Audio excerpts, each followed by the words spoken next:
Hello, vinyl nerds of the internet. This is a very noisy Dave Brubeck album. This is a can of WD-40. Can this make this be less noisy? The world may never know, but we're going to talk about it next.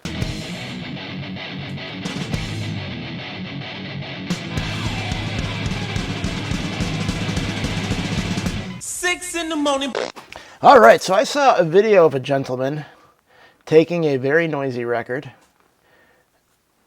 cleaning it, having zero effect on the noisiness of the record, then sprayed WD-40 on a towel, wiped down the record, and then played the record, and then the record became significantly less noisy.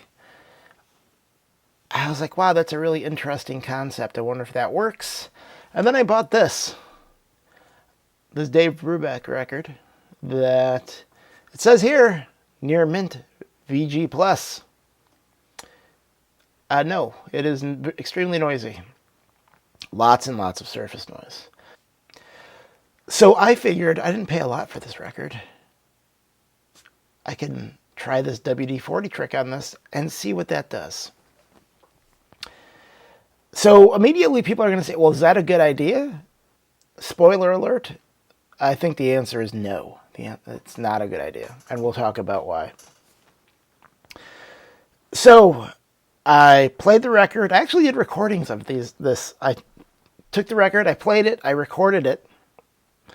I then cleaned it with my record cleaning machine that, you spray it, you wipe it down, you put it on, sucks off all the dirt and the water cleaning solution. And I then applied WD-40 in the same way. I took a microfiber cloth, sprayed some on there very lightly, went around the record, and what it left was a very slimy record covered with WD-40. And so I tried to wipe some of that off. Had no effect. This was still a very slimy looking record. And I looked at this record and I said, there's no way I'm putting my needle on that record, because I don't know what WD-40 is going to do to the glue that holds on the stylus to the cantilever. That seems like a bad idea. And then not only that is, let's say you don't care about your stylus. You're going to have this slimy record. You're then going to put it back in a sleeve of some sort, and it's just going to live there slimy, being gross? I don't think so. I wasn't about to do that. So I decided I was going to clean it off with my record cleaner. So I sprayed it again with the record cleaning solution. I scrubbed it a little bit, and I went to remove the WD-40. And guess what happened? It didn't come off. It was still slimy. At which point I was like, oh, I think I ruined this record.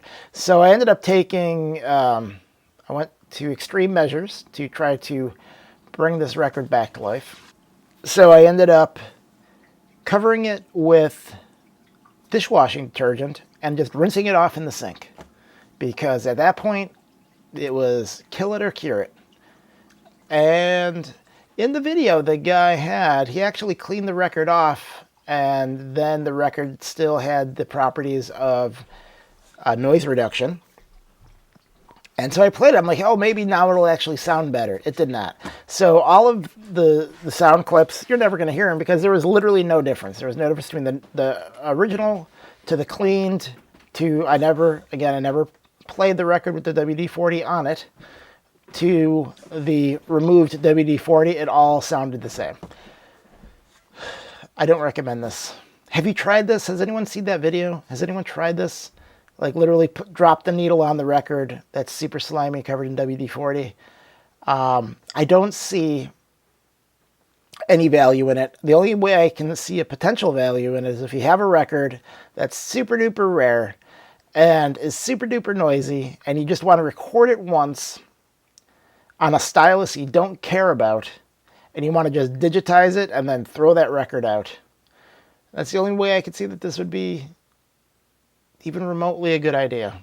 That you're just trying to digitize something for posterity one time. And I guess you don't have to throw it out. You can just, again, take some dishwashing detergent and clean it with that. But the one thing I saw is that WD-40 makes one that's actually like dry, which kind of, there's a product, I don't know if it's still made, called Groove Glide, which might be a similar thing to that. I was tempted to try that. Maybe I will try that, because if it's dry, I feel like that has less of an ability to cause actual damage to the stylus, and that it's not going to be gunky like this. So this is a big video of the obvious. Is it a good idea to spray your record with WD-40? It is not. You didn't really need to see this video to know that, but there is a video that does look appealing. I mean, if you're after I've told you all of this and you still want to try it, by all means. It's your record, it's your life, it's your stylus. I don't recommend it. Have a good day.